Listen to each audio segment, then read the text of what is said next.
Hey,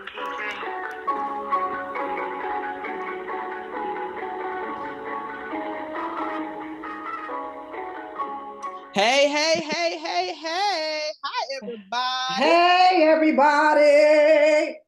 Hello.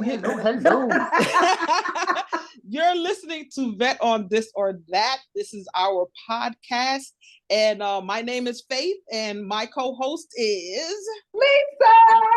Hey, Lisa. Hey, So Vet on This or That is what we like to consider is a podcast, which we like to consider a potpourri of shit. Just good shit. Life just shit, good shit. Never bullshit. Yes, we curse on this show. As you can hear, we do have a person. We have our guest today. We have a special guest speaker. Everybody. We have a special guest speaker today. So I'm going to go ahead and introduce our special guest speaker. Listen, I've already given a preface before the last time we had a guest. And I'm telling you right now, y'all need to be on your best behavior, okay? We have guests in the house, all right? So with that being said, we never act right on this show. But anyway, with that being said, we have today Miss Nina Knight. Nina is actually somebody that I was in the military with, and she is a phenomenal woman. This being Women's History Month, why not have a sister on to talk about some of the stuff that we got to go through as veterans, okay? So Miss Nina Knight, right? She is a licensed clinical social worker. She's also a registered play therapist supervisor. She is a certified clinical supervisor. This girl got titles. She is a certified clinical supervisor as well as an adjunct professor over at Monmouth University. And she teaches a graduate level study, right? She is a retired police officer. She is a United States veteran. She is also the CEO and founder of Living and Looking Within Counseling and Playing Therapy, which is a private practice located in Woodbridge, New Jersey. She provides counseling and play therapy for all people. Yes, she played for adults too. I like to play. I'm coming to visit her. All right. She is a qualified professional with a considerable amount of social work and criminal justice experience, and she is dedicated in making a positive impact for all people. She was raised on the belief that it takes an entire village to raise children and to keep our community together, which is what's missing in the world today. You can find her. I will post her website on this show, so you can go ahead and check her out. And I want to go ahead and just introduce Miss Nina Knight. Hey, Nina! Hey, how are you? How are you? Yes, you messed up. You left out one part. What I leave out? I'm the only African American registered play therapist and registered. You better tell them. You better tell them, Nina. Of New Jersey. A sister made history. See, Women's History Month. This is what I'm talking about. History Month. Yes, this is what I'm talking about. What better person to have on here other than Nina? So I want to say something too, Faith. She she misled you guys when she said, I know Nina too. We were in Phoenix together for 6 long months doing CT training. We were bumped together in the same room together. We did every damn thing together. Sure did. All 3 of them. Yes. You're talking about women veterans doing just magical things. Black girl magic veterans. Okay. So this episode is going to be on mental health, and we're going to let Nina do the most of the talking. this is her field, but this is going to be very informative for a lot of people, and we're going to make it fun too, but this is a lot of information, and I think it's going to be really important for a lot of the listeners. So if you guys have any questions for Nina, slip those in the comments and we'll definitely get those to her. So absolutely. I'm going to let Nina just, go ahead. Go for it, girl. Go ahead, Nina. Talk about you, girl. Talk about me or talk about the things that everybody needs to know? Both. Absolutely. Both. Everything. All of the above. Okay. First, I'm going to address my veterans. Listen. For all you veterans out there, if you don't trust the veteran system, which, us being 3 veterans ourselves, we already know how the system goes, reach out to me. I'm that outside source. The only problem is I don't accept TRICARE, but I can give you something so you can get reimbursed from TRICARE. So come look at us, sister. If you need that 100%, I'm that advocate for you to get 100%. There's certain things that need to be documented in your documentation. Come see us, sister. I'll take care. I'm taking numbers. I'm taking numbers. A lot of times it's not what you know, it's who you know. And I put that out there. Absolutely. Unfortunately, it is what it is. You got to know how to play the system. It ain't really about playing system. It's knowing the system. Yes, yes, we want to know the system. We want to know the system. Yeah, so Nina, so before we get and I know there's a lot that you can cover. I really just want to ask, I guess it's a personal question for me, and I guess this is how I start most of my interviews with our guests. What do veterans need to know about mental health? What are the resources out there? How do we help ourselves, and how can our families help us as well? First of all, it's okay. Mental health, and it's sad to say this, but mental health has always been a thing, and it's a stigma. It's a bad stigma. Everybody, even outside of veterans, feel as though, oh, I'm crazy. No, you're not crazy. Even us therapists got therapists. It's just certain things that you can't talk to your families about. There's certain things that you can't talk to your partners about. It's good to have a third party to talk to. They're not biased against you. They can't judge you for whatever it is you got. Also, in regards to veterans, there's numerous resources out here. HUD badge, specifically up in, well, I'm from New Jersey, so I'm thinking in regards to New Jersey, but you can always go on VA.gov. It's numerous resources out here for veterans in regards to mental health. You got the 1-800 crisis line. You can call them for anything. You don't necessarily got to call them in regards to suicidal ideation or suicidal thoughts. You can call them, just have a regular communication, and they'll connect you also to where you need to go. So that's the main thing. That 1-800 crisis line, give them a call. Yeah. Awesome. Awesome. So how do you incorporate families in the therapy session and helping? Because I know you just don't do veterans. I know you do first responders, you do police officers, and you have a grocery list of people that you help out there. How do the families get incorporated into this, and how are they an essential part in helping those who you help? Okay, so basically what the families have to do, they just have to be the ones to reach out. It's just like addictions. You have Al-Anon, you have AA, you have NA. So families just got to reach out, and they have their own separate type of mental health services that they actually get. It's up to the veteran to actually make that decision if they want to incorporate the family into their session. So how the session would actually work, you deal with the veteran by themselves, and then once you start to find out that the veteran actually say, well, my family doesn't understand, the transition from being active duty back to home, that's when you actually try to meet out or reach out to the family, if with the consent of the veteran, to reach out to the actual family, to bring them in, and you got to do psychoeducation. So psychoeducation is basically explaining the family the transition, the things that they may see, what PTSD is. It's basically giving the family an understanding in regards to things that you see. It's okay, it's normal, and how to help the veteran to transition from active duty life to civilian life. So the family get the same exact treatment as the veteran does. So it's have you ever seen anybody, veterans in particular, I think we had asked this question, right, Lisa? We had asked this question. Have you ever seen anybody 100% transition out of military world back into civilian world? Is that something that is even possible for veterans to do? I know I struggle with that. It's been a 20-year transition. But it's been 20 years, and we're still trying to transition. There's no such thing as a normal transition. And y'all said I could curse. The fucked up thing about the system is when you're getting off of active duty, it's you demob, and they don't give you the proper information and the proper resources that you need to actually come back to civilian life. They just say, okay, here go your DD-214, make sure your shot records is up to date, and they just send you, go to the hospital. Right. You need more than that.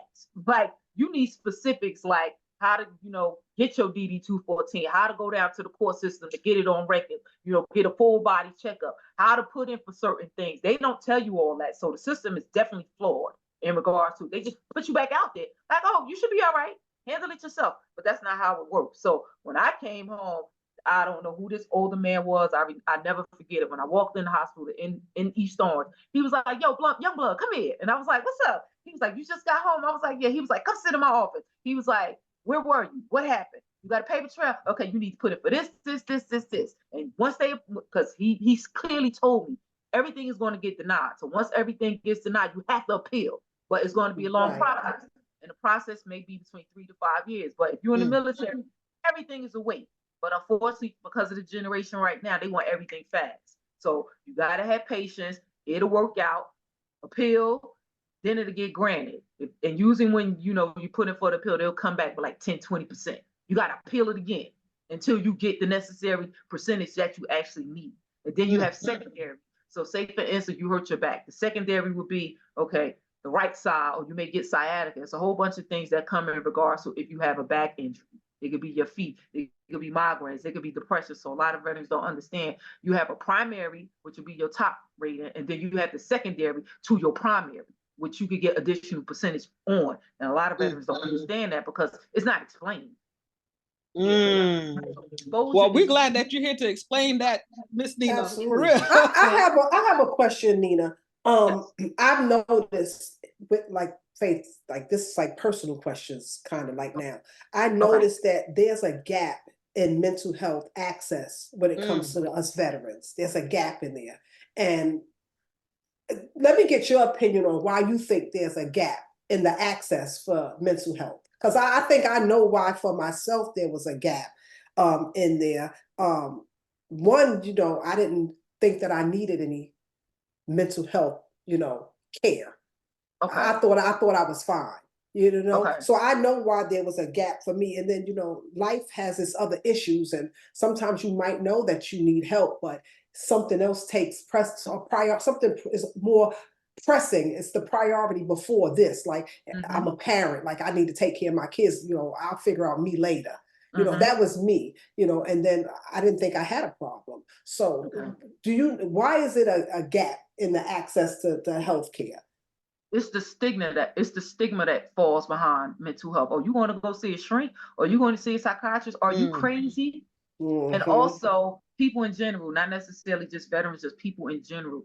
We're groomed and raised. Yes, I said the word groomed. We're groomed and raised by our parents to take care of others. But guess what? How the cycle's supposed to go? You're supposed to take care of yourself first. We have a tendency to put ourselves last. But guess what? If you don't take care of you first, how the hell you gonna take care of your kids? How the hell you gonna take care of your brothers, your mothers, your fathers, your sisters, your husband, your girlfriend, whatever it is, if you're not mentally together? Right. I do presentations all across the world, and the main thing that I do is I tell people put their categories in order and rank them. Like, how would you rank your priorities? Like necessary things, obligations.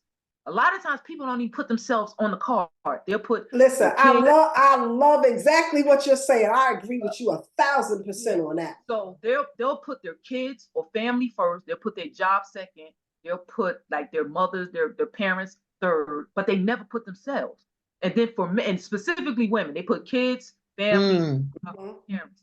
Men put jobs first. So I'm not sure if everybody ever heard of the book, Men Are From Mars and Women Are From Venus. It's some true shit. We got brains. We all got brains, but we on two different planets. What women think, men think the total opposite. So redirect that same exact question to men. Men have a tendency to put work first, family second.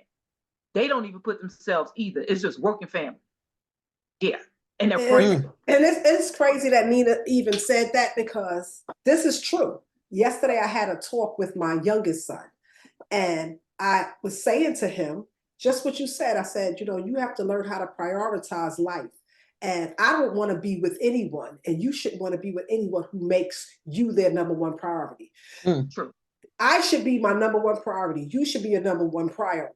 And then second, you start going down the line. So I can't be your number one priority, because how you gonna take care of me or do right by me when you ain't even doing right by yourself?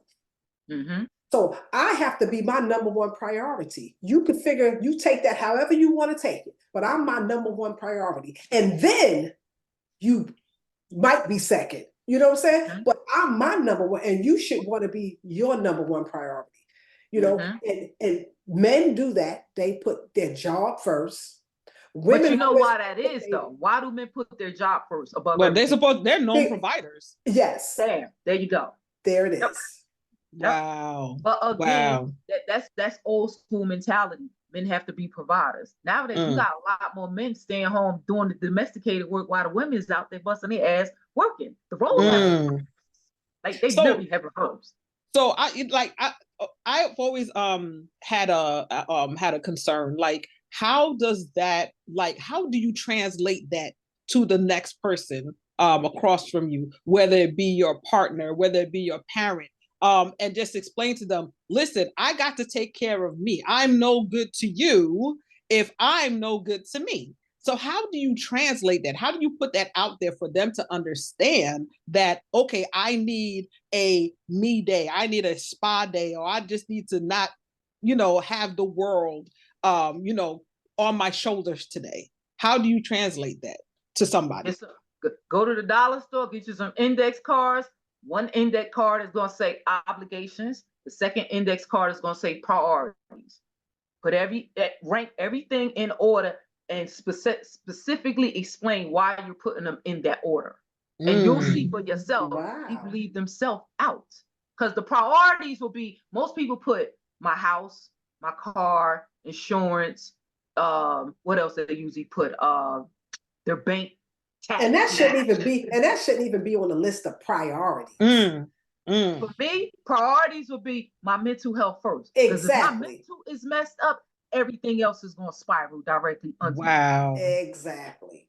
Wow. But again, a lot of these things aren't talked about, so people don't understand. That's just like in regards to relationships, because I'm a relationship counselor as well.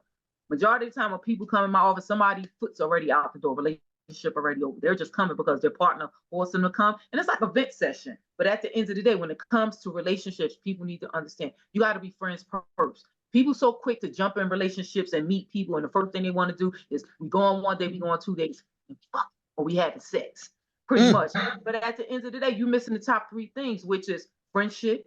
I gotta trust you and be honored, like trust and honesty and respect. Without some 3 things, everything else that falls in line is not going to work. People always come and say, well, we have a communication issues. Okay, be a little bit more specific. Okay, he's not doing the dishes. Okay, are y'all talking about that? Did y'all talk about roles? That's something else people don't talk about. What's going to be the roles and what's going to be the dynamics in a relationship? People automatically assume, well, the man's going to be the provider. Not necessarily. You come across a woman like me that's a provider, I'm not doing the domesticated stuff.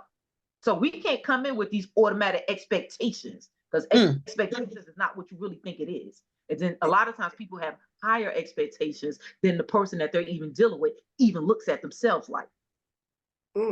Wow. Nina should have been on our other, because she done hit stuff that we done hit. I don't know if you watched the other episodes, Nina. Don't tell us if you did or you didn't. But she's dedicated. A lot of stuff that she's saying, we said in previous episodes about, remember we were talking about, being in a relationship with people. You have, like I said, you got to be friends first, because you're not always going to feel like you're in love with this person. And I know we talk about mental health people, but you know how my brain works. I got TBI. Y'all better keep reminding y'all. I got TBI. So I veer off. That's what faith is here for, to keep you on track. Keep you on track. Okay. Right. But Nina hit so much stuff that we've already talked about. And I'm just sitting here smiling, because like, it's not just me who thinks that way. It's not just Faith. That we discussed none of this with Nina, and she brought exactly what we were talking about previous episodes. So I just want our audience to realize that, we mean business. We know what we talking about. We do tell you, we do say that we are not professionals, right? But we got a professional on here today. But if you think about it, and we are grateful to have her on there. But if you think about it, I'm a professional of faith. I know faith. I live faith 24/7, 365. Absolutely. I wake up, go to sleep with me all the time. I love me when I don't love me. Okay. That's right. So when we have Nina coming in, and speaking of the things that we have already talked about in prior episodes, that's just validation of what we've been, it's just validation of what we've been talking about. And, I have a ton load of questions. They are veteran loaded questions, but I have a ton load of questions. I really don't want to,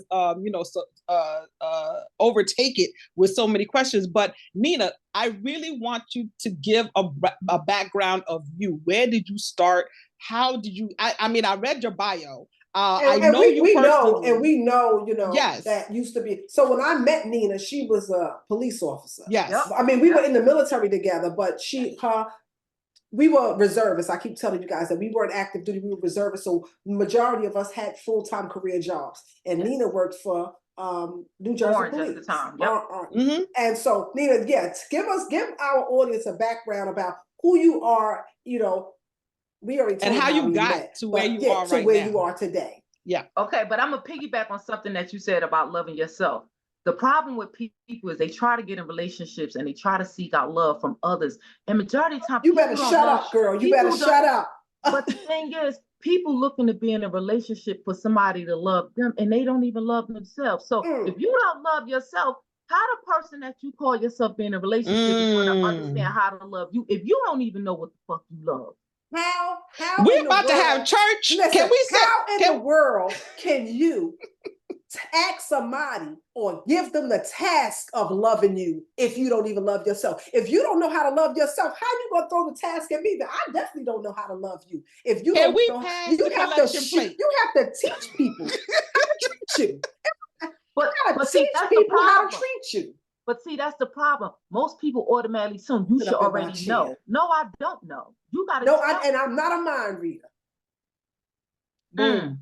And again, we discussed this on a different episode. You have to teach people how to treat you. You can't expect me to love you when you clearly don't even love yourself. How dare you? How dare you give me that task, knowing that there's no way that I can accomplish loving someone who doesn't even know how to love themselves. And this is why I said you have to date yourself. I told you we had to date ourselves because there were things about me I did not like. Absolutely. There were things about me I did not like. And I know I needed to change it. There's still things about me I don't like. And I know I have to revisit myself on a constant basis. Exactly. Not just I dated myself 5 years ago, I'm good today. But no, I dated myself 5 years ago. I dated myself 4 years ago. I'm gonna keep on dating myself. You have to be I'm comfortable. Ever changing. I'm ever changing. And you have to be comfortable with you.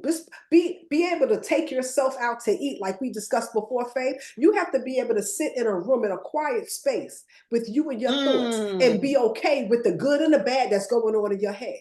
You have to be able to love you regardless. Because at the end of the day, when it's all said and done, all you got is you. All you got is you. So you better love you the best way that you know how. And then when you finish loving you the best way, you better find a better way. You better always give you everything you think you deserve. You give it to yourself. So when that person come along, you ain't expected, because remember I told you, Faith, when it comes to people, I don't have expectation. I have requirements. Yes. I require you to treat me a certain way. And if you can't, that's okay. Just move out the way so the brother behind you can see me waving. Hey, how about that? I'm sorry, we're gonna have to pass a collection plate on this one because we're in here preaching. Thank you, Pastor. Well, is it time for the choir to sing? Amen. Oh my goodness. Oh my goodness. Listen, I was about to take off my headphones and start running all through my house. Like, you gotta go ahead and shout, girl. So let me stand up and start doing the dance now. But see, and this is where we get lost. See, we off on a tangent. I asked to talk about Nina. Okay. Thank you, Lisa. And thank you, Nina. All right. Yes. Can we talk about you, Nina, and how you started and and how you got to where you are right now? Okay. How I got in this journey, I'm born and raised Newark, New Jersey, Prince Street Projects, PSP. Okay. Then I got skipped twice. So when I was in third grade, I got put to the fourth grade. Fourth grade, I got tested again. Fourth grade to fifth grade. So I graduated when I was 16 years old. Been out on my own since I've been 16 years old, like literally. Because I come from a family of addicts. Everybody in my family was alcoholics and drug addicts. God rest both my parents. I buried both of them, substance abuse, alcohol abuse. When I was on the job, I found my mother. And I always said I was going to find my mother one day because I got her in rehab 3 times and she just refused to get clean. So I specialized in addictions first when I first got in this field because, being born and raised around drugs all my life and alcohol all my life, by ultimate goal was to cure as many people as I could, because I didn't like being an only child, being raised around a whole bunch of adults with their behaviors. I didn't like what I used to see, and I didn't also like how I was treated. So that's how I got into addiction.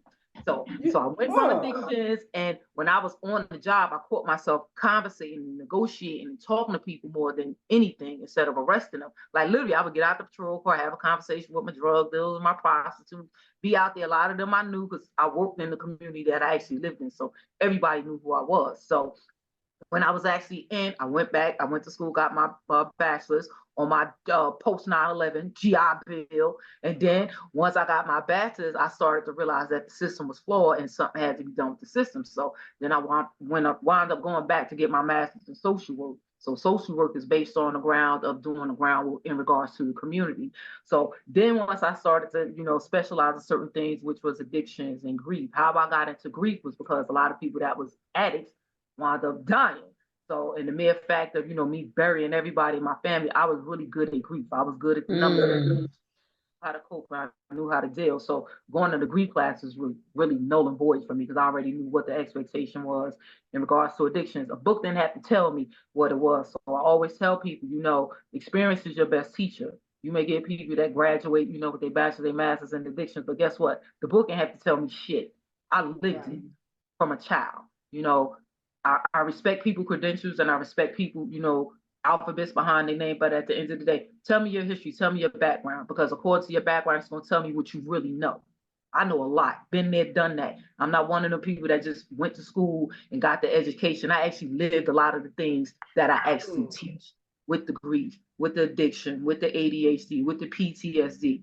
I qualify for all of that. Every certification, every training that I actually had to do it myself. So the grief, like I said, buried everybody, ADHD. I wasn't diagnosed, but I think my black ass got ADHD because I'm all over the place. But I'm organized ADHD. That's the difference. So PTSD, I specialize in, we all came home.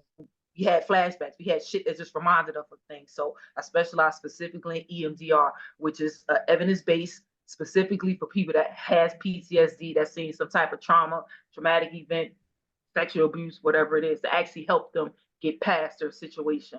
I also specialize in anxiety, relationships, children. Now, how I actually got into children, once I started, doing counseling with families and adults, I started to realize that children was being affected. And then once I started to realize children was being affected, I started to realize in my childhood, I was being affected by all the adults that in my family with the stuff that they were doing. So everything has a trickle effect.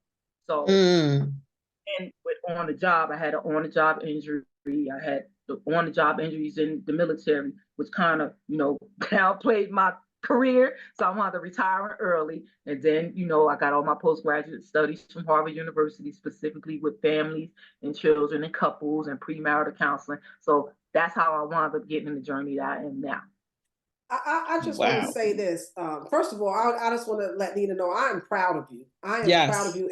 And for anybody that believes they can't do whatever it is that your heart may desire. Nina told you about her background and where she came from. And out of all that, she still overcame that and she on top of everything. And so I don't, you could come from, your parents could have been addicted to drugs, addicted to alcohol. That doesn't necessarily mean you have to be. And this is living proof right here in front of you. She's been through it. She's been through hell and back. Yes. And she managed to be sitting in front of us being the best damn Nina Knight she could possibly be. I mean, I'm proud of you. I'm proud of you. The journey wasn't easy. Of course it wasn't easy. And that's what makes it even better. That's what makes it better, because at any point in your life, you could have said, you know what, enough is enough. I'm tired. I don't want to do this. This is too hard. You didn't. You kept going. But one thing I can say about the military, they showed me structure and they showed me you got to drive on. Even though they made us drive on through a lot of pain, a lot of bullshit. Yeah. But I got to actually say the military is the reason that I never gave up. Shout out to United States Army. There was a lot of times that I wanted to give up, but I was like, nope, you're a soldier, drive on, you can put go through with a broken ankle. when we got deployed and had my shit wrapped. Y'all remember that? I almost lost both my feet. I caught the frostbite and all that nonsense. Y'all remember? But I pushed through. From CT training, y'all. CT training. Keep moving. Press on. We got a job to do. We got a mission to do. So I always play that in the back of my head. You know, all right, this is the ultimate goal. You can push through. I mean, don't get me wrong. You're going to have your bumps and your bruises throughout your journey, but you got to keep going. And I think that was, I'm sorry. I'm so sorry. It's all right. I always tell people, you will make mistakes. You will fail, but take those as teachable moments. There's no such thing as you're going to make it all the way through without failing. Failing is learning. You learn from your mistakes. Yep. And I think that was the thing that why I loved being in the military so much. And I speak for myself when I say this. I loved being in the military so much because it taught me how to move forward. I want to say move on because, you know, when you move on, you kind of suppress things in the background, but it taught me how to move forward, even when there's to push, even though there's a whole bunch of adversities around you. Now, mind you, you got people shooting over your head and everything like that. But listen, we were mother truckers, okay? We were truck drivers too. And the whole point of us on missions was to keep driving through no matter what. No matter what. Around us. And you don't stop. Exactly. And you don't stop for nobody, even though my truck only went 65 miles an hour and I prayed for 180, but it only went 65. Trust and believe, my foot was on the pedal and I kept it going. We all kept it going. This is why I advocate so much as a veteran to other veterans to keep moving forward, because this is what we did. And again, I'm not gonna get stuck on it too long, but the fact that coming back, like you said, we got the shaft a little bit. We were just given our DD-214s and, go find your help. I want to say that things have changed a little bit, but I still not as much. As much. So they realize, and I'll tell you now, I went through therapy, still going through therapy. I have a mind, spirit, and body workshop that I go through the military, and so they are recognizing. I mean, now they're recognizing, but they are recognizing that there are other things outside of just getting your DD-214 and trying to find the help. They are actually doing a little bit more, whether it's yoga, whether it's again, mind, body, spirit, CPT, mindfulness, and all the other stuff, because they know that it was out there already and they're trying to implement it more. And it's better late than never. Better late than never. Yes. I mean, we didn't get the best treatment when we came back, and we can't change that. So and that's fine. Exactly. So to know that they've gotten better with the soldiers that are demobbing now, I mean, that's a great thing. I wish it would have happened for us. It didn't, but I think that we've done pretty good with advocating for ourselves and going to the VA and making sure like I said before, I didn't know what PTSD was and TBI, and I thought TBI was a sexually transmitted disease. So, but, I think we've done great for ourselves, advocating for ourselves, trying to find out what was wrong with us, if anything, so for them to now recognize certain things, good for the VA. Good for the VA. That's great. You just remind me of something that has to be said. Veterans, and for all people out there who ever watch this video, you are not your diagnosis. The reason for diagnosis code is for insurance payment purposes only. Wow. I personally am diagnosed with major depression. Because of my major depression, when I went in front of the board, I had to explain, like, how are you going to be diagnosing people and you got major depression? Easy. Because in my eyes, if you keep it 100, everybody got major depression. There's no such thing as life just going real smooth and easy. Hell, I think everybody bipolar. Because you know why? We have our ups, we have our downs. We may be on a high for a really good time, and then boom, here come a crash. It happens to everybody. It's just how life goes. all the diagnoses. We all probably have everything in there. One point of time in our life. If you have a bitter ass divorce or bitter ass relationship, you're gonna be depressed. You're gonna have suicidal ideations. You're gonna have anger. You're gonna have all the things that's in that big ass DSM-5 book. So, but again, you are not your diagnosis. But some people try to play on their diagnosis. It's just something that has to be put on paper for your situation, for your temporary situation. Some people try to make it permanent. I mean, don't get me wrong. Some people do have permanent diagnosis. However, if you get stuck in that stigma, you will become permanently brainwashed in your brain. Like, okay, I got this, and you're going to run with it. But if you're that hustler and that pusher, like me, myself, and everybody else on this panel, you can push through it. Yeah. But you gotta have the willpower. And if you're going to be stuck with something in your head, when you go into the VA, be stuck with you 100%. Keep on playing that back in your mind so that when you go up there and get your 100%, boom, and you will get it if you keep saying, I'm 100%, I'm 100%. Yep. You can be 30%. But if you're fighting for 100% and it's a slow, keep saying, I'm 100%, I'm 100%. If you're going to play something back in your mind, let it be something positive about yourself. Because some things are you can't revert back. Like when you, like PTSD, you can't revert back to non-PTSD. How do you do that? You can't. But see, a lot of people don't even realize, a lot of people are under the ideology where PTSD, you had to be in some type of war. No, you could get PTSD from a fucked up ass relationship. Yeah, from a car accident, from a dog chasing you. Hell, from a dream. Triggers. It's called knowing what your triggers are. So if you know what your trigger are, make sure you don't go around your trigger because you will be triggered. Yes, right. Absolutely. It's just what it is. But again, it comes with being educated. It comes with, being surrounding yourself around people that know specific topics. That's going to enlighten you. And I hate to say this, us. Color, us. People of color, yes. We don't like to share information amongst each other because we don't want nobody to be better than us. What? Because we think that they're going to use it against us. I want you to be better than me because you want to know why? I'm going to be able to look up and be like, yo, that's me right there. Absolutely. Like, I'm going to give you everything that's in my brain because that's what other cultures do. They share amongst each other. That's something we need to learn how to do. Yes. Stop playing on this. Stop playing on this slave mentality shit. Oh, I want my, what's that? 3 acres and a mule shit. They ain't giving it to us. So do what you got to do. Like, it's 40 acres. 40 acres and a mule. Ain't enough land on this country. To give everybody no 40 acres. Doggone it. I don't want no mule. I don't need no mule either. I'm no. asking Jesus to take my yoke. You think I want to take one? Yeah. Oh, Jesus. All right. Oh my God. That was a welcome to Jesus moment right there. Yeah.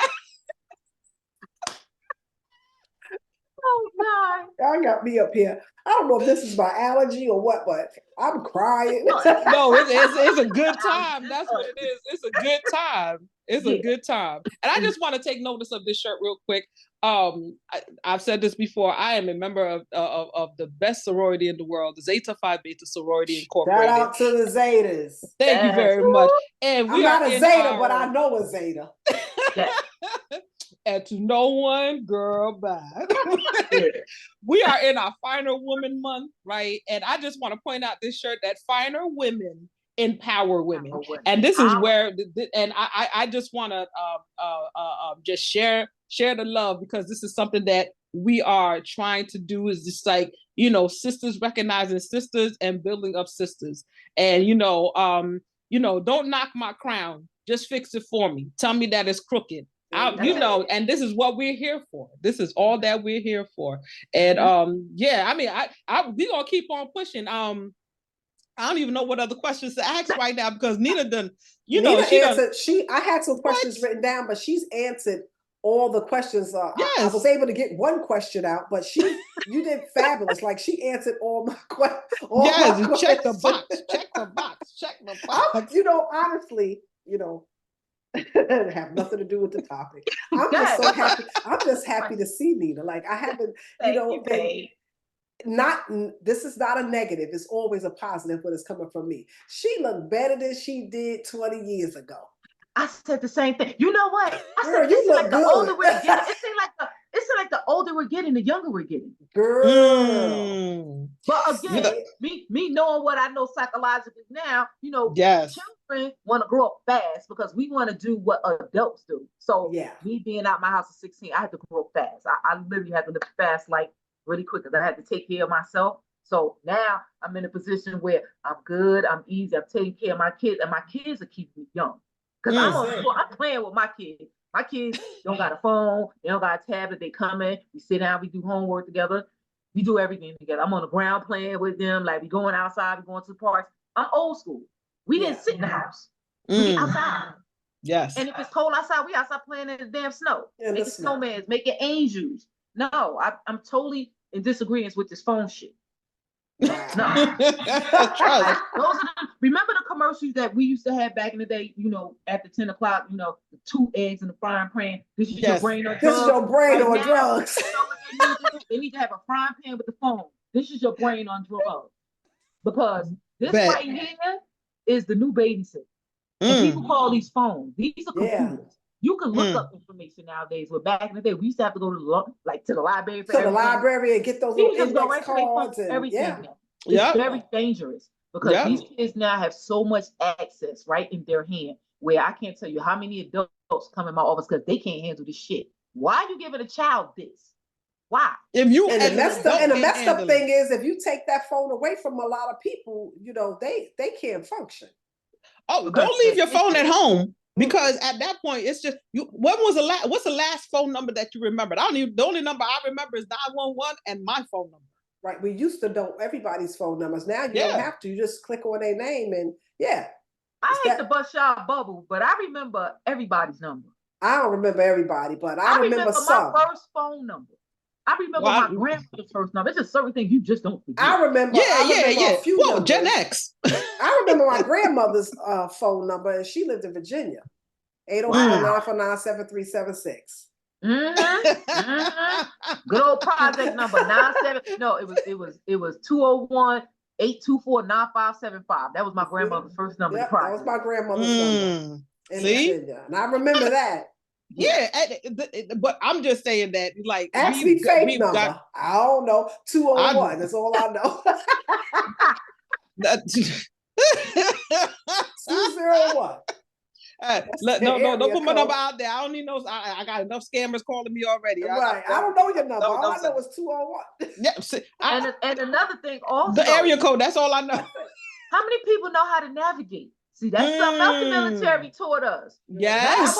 I wasn't good with land nav though. I'm gonna let y'all know. Land nav was my Achilles heel. Like I was not good. I was not good at land nav. I was good at everything else, but I wasn't good at land nav. I hated land nav. All the trees look the same. I always tried to partner up with somebody that I knew what they were doing. Oh my God, I can't. So land navigation. I mean, like I'm just talking about like outside of PLDC, which is not what it's called right now. Outside of PLDC, I'm talking about like getting from point A to point B. That's one thing. Like if I don't know the lay of the land, okay, yes, the GPS comes in handy. Like I'll be in East Orange sometimes, and I'm like, my boyfriend will be like, "You don't remember being in this area?" I said, "I don't live here, so I don't know it. I'm sorry. This just how it works. My mind doesn't function that way. If I am there every day, if I'm there once a week, but if I'm there every day, if I'm driving through every day, then okay, then it becomes a second nature for me." Well, but if I'm only there once, my navigation was messed up. I got lost. That is true. When we were in Iraq, Nima, we were in Iraq. It wasn't even Iraq, honey. It was in El Paso. You didn't even know we had tents everywhere, but all the tents look alike. Like I could not tell you how to get to the MWR, the chow hall. And we would be walking, and I don't know who would say that. Diana would probably say. I think they were like, "Don't follow Crutch. Y'all gonna end up in Puerto Rico." I told you that. I told you because we were in El Paso trying to get to the chow hall. She's like, "No, the chow hall's over there. Daggone chow hall right in front of her. No, the chow hall way over there. No, we're gonna be in Puerto Rico somewhere following you." Listen to this, Nina. I would go to Walmart right to this day. I park in handicap because I got handicap park license plate. But if I don't park in handicap because they all full, I park somewhere else. If I'm not paying attention or taking a picture, when I come out of the store, girl, I'm like, where I park at? I have to hit the alarm, or sometimes I'll call my daughter, Tiara. I cannot believe I don't know where I'm parked. I can't. I can't. Wow. I'm not surprised. I'm not, listen. That's maybe that might be one of the reasons why I was the 50 cal gunner and not the driver. Well, I wouldn't have been a driver anyway, but I would be still in Iraq trying to get back to Camp Cedar. It's been 20 years and Crutch still in Iraq trying to drive around. Oh Lord Jesus, help us. Oh my goodness. Get off topic. I'm bringing you back. All right, Crutch, what's your question? I don't have no more. You answered all my questions. You literally answered all the questions. Yeah, only had 3 questions. Nina came in with the thunder. Nina came in with the thunder. She was prepared. No, not prepared. Prepared. She was prepared. You listen. You answered all my questions, and I'm quite sure that you did an excellent job. We got to have you on here again. But next time we have Nina on here, it's just gonna be girl talk. Girl talk. We might have to have Nina on After Dark. Oh, I got a game for After Dark. You see what I'm saying? Antennas went up. Did you see them? Can you tell we got excited? I literally got some cards. It's called Girls Night Out, and it's specifically for girls and women. Yeah, we could do this. We have to do that because I'm a little laid back on this right here now. But when we go After Dark, turn off the lights. And light a candle. She is singing this for entertainment purposes. We do not own the rights. Yes, we don't. Yes. I gotta put a disclaimer out there. Ain't nobody calling us up talking about we owe money. Damn all that. Listen. I'm excited about this after. Listen, I know people gonna be like, "What y'all gonna do? Let us get in the groove of this one." But we definitely eventually gonna have a vet on After Dark. Absolutely. Absolutely. You might have to. I want to have the what do they call it? The red night. What is it called? The red light special. The red light special. I think I'm. Oh God! I'm gonna see if I can go. They have polls. I'm gonna see if I can go buy a poll and wherever we do that at. I'm gonna put it in a room. So I ain't gonna be on it. Wait a minute. Just from a poll. A poll. I used to go to pole dancing classes. I used to go there. I used to go, and my goal was to be able to climb all the way up and ring that bell up there. Once I did that, I was in it to win it. But you know what? I didn't even know this. You learn something new every day on this show. Hello. Oh, you didn't know that? Oh, I did not know this. I did not know this. You can rent a pole or buy one and put it right up on your wall, your ceiling, your floor. Girl. Yeah. You can. Y'all be found me on what is that? A fans only fans? It's called. Remind me to bring my dollar bills when this happens. Remind me to bring my dollar bills when this happens. Girl, do you make change? Yeah. And the thing is now the new polls, you don't even gotta spend. They spend for you. You gotta hold on. They spend for you. Yeah. Yes, you got to post that. Yep. Just hold on. Hold on to your weaves, girl. If I start swinging on a pole, it's a wrap. Because I'm gonna keep doing it until I perfect it. Everybody gonna be able to tell me damn. Oh my God! Let me start swinging on a pole, girl. I'm loving it. Let me sit up right now. I'm making myself. I'm getting excited. Oh God, I can't. I cannot. Back is too out of whack for that now. I'm loving it. All right, listen. Let me tell you something. We have reached the segment of. I'll do it for you. No better. No better. She couldn't even get it out. I can't. We have reached the segment of no good, no better. And obviously you see what the no good is right now. Oh, it gets better. It can get real better. But we do get better. We do get better. So my takeaway for the no good, no better for this episode is mental health. Listen, at the end of the day, take care of you so you could take care of somebody else. We are relying on you to be the best you possible, and you can't do it if you are not in that headspace of just taking care of you. We preach this all the time: self-care, self-love, self. It doesn't mean that you're being selfish. It just means that you're being self-full. You're being the person that you are meant to be for you. All right. So you could be that person for somebody else. And that is my no good, no better for the day. All right. Nice. So with that being said, we're going to go ahead and transition over to our quote of the day. Ding, ding, ding, ding, ding, ding, ding, ding, ding, ding, ding. So everybody know what the quote of the day, it could have something to do with today's topic, and it doesn't have anything to do with it. Maybe it does, maybe it doesn't. I don't know. I think I'm going to be able to fit this one in with today's topic. This is one of my favorite quotes. I say it all the time. I've been saying it to my kids for years. Okay. And it says, it's better to have it and not need it than need it and not have it. And I just want to say this, though. I used to tell that to my kids all the time because I used to have to force them to put an umbrella in their backpack, their book bag to take to school, and they never wanted to take an umbrella. And I would tell them, what if it rains and you don't have it? So it's better to have it and not need it than need it and not have it. Just carry an umbrella every day, because that's what I do. But with this episode, all the information that Nina gave us today, and she's given us so much useful information.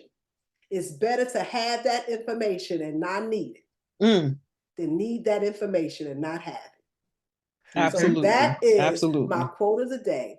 It is better to have it and not need it than need it and not have it. So thank you so much for that, Lisa. Really appreciate. You know what? I'm going to give space for grace, right? And I'm going to ask for Nina to close us out and just give us some closing remarks, because you have been such a wealth of knowledge, and I want to leave the audience. We would love to leave the audience with something that is just from you. Okay, being that everybody doing quotes, I got a good quote for everyone. Go ahead. All right, so this quote is going to be, do not be embarrassed by your failures. Treat failures as a lesson on how not to approach achieving a goal, and then use that learning to improve your chances of success when you try again. Failure is only the end if you decide to stop. Wow. Nice. Wow. You guys heard it right here. You heard it from right the here. Specialist herself, Miss Nina Simone. No, I'm kidding. And believe it or not, that's where I got my birth name from, Nina Simone. My mother loved Nina Simone. There you have it. If you listen to her song, she was deep. She was. Yes. She was. Yes. And it's a fitting name for you. It's a fitting name for you. Yes. So thank you. Thank you guys. And thank everybody for, listening to us and rocking with us always. And we're going to close this out. Nina, we want you to just stick around. We're going to close this out. And we will definitely see you guys next time when we vet on this or that. Yes. Thank Bye, you guys. everybody. Have a great one.